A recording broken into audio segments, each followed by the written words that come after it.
Friends, good morning. সকাল সকাল স্নান টান সেরে নিয়েছি। এখন দেবো বিপত্তারিণী মায়ের পুজো। তো কী করছি সবটাই তোমাদের সাথে শেয়ার করছি। বেলপাতা সব এক জায়গায় নিয়ে নিয়েছি।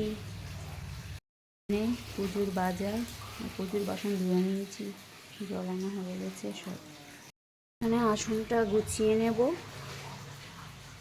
এখানে সিম্পলভাবেই আলপনা করে নিয়েছি।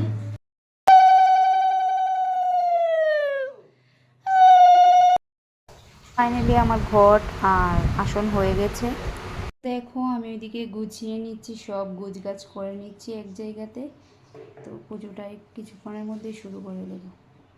তো দেখো এখানে আমি 13টা পান 13টা সুপারি আসনের উপর দিয়েছি, বাতাসা আর পান। আর এখানে সব বুক রেডি করে নিয়েছি। দেখো যা যা লাগে আর কে কীভাবে করো আমাকে সেটাও কমেন্টে জানিও। এবার আমি পাঁচালি পরে নিচ্ছি। বলিব আমি তব বিদ্যমানে রাজা কহে সত্য হইলে তোমার বচন, অর্ধরাজ্য সহায় দেব অর্ধ সিংহাসন, রাজকন্যা তোমায় আমি করিব যে দান, বিদ্যমান শ্রীমন্ত কহিলানি মিথ্যা না বলিব। ফাইনালি আমার পাঁচালি পড়া শেষ। এবার দেখো আমার পুজো কমপ্লিট হয়ে গেছে। আর অন্যদিকে দেখো আসনে ঠাকুরকেও পুজো দিয়ে নিয়েছি। এবার আমরা বেরিয়ে পড়বো পুকুর ঘাটে যাওয়ার জন্য। তো প্রথমে একটা পুকুরের সামনে এসেছিলাম, সেই পুকুরে দেখি জল নেই। তো অনেকটা পথ পেরিয়ে এসেছি মায়ের পান তেল বিসর্জন দেওয়ার জন্য। তো এখানে এসে গেলাম। তো এখানে ঘাটটাও ভালো আছে। আর অন্যদিকে যে পুকুরটা ছিল সবসময় যেটার মধ্যে বিসর্জন করি সেখানে জলই নেই। তো এবার আমি জলে নেমে গেলাম।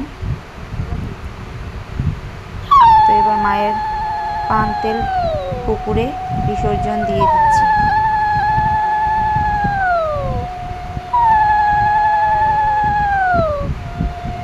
তো দেখো কি সুন্দর কাঠাম হয়েছে।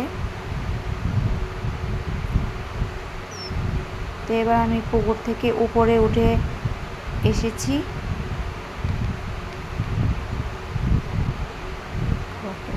তো দেখো কাঠামটা কি সুন্দর হয়েছে। তো ভালো লাগলে লাইক শেয়ার কমেন্ট করে আমার পাশে থেকো, আমাকে সাপোর্ট করো।